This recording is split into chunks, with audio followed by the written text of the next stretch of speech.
అనగనగా ఒక అడవిలో ఒక తుంటరి నక్క ఉండేది.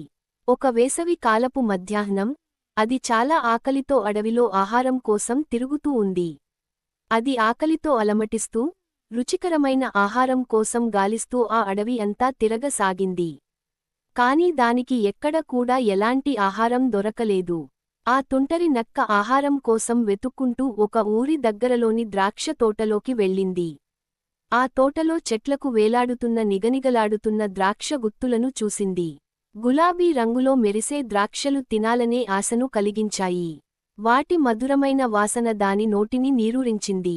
నక్క వాటిని తినడానికి ఒక్క దూకుడు పైకి దూకింది. కాని దానికి ఆ ద్రాక్ష గుత్తులు అందలేదు. ద్రాక్షలు చాలా ఎత్తులో ఉన్నాయి.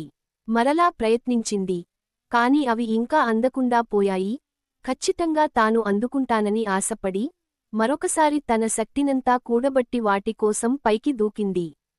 కొన్నిసార్లు ప్రయత్నించిన తరువాత, నక్క విసిగిపోయి, ద్రాక్షల వైపు కోపంగా చూస్తూ, విసుగ్గా తలాడిస్తూ, ఈ ద్రాక్షలు పుల్లగా ఉన్నాయేమో అని చెప్పి అక్కడి నుండి నడుచుకుంటూ వెళ్ళిపోయింది. నీతి: మనకు అందని వాటిని తక్కువగా అంచనా వేయడం చాలా సులభం.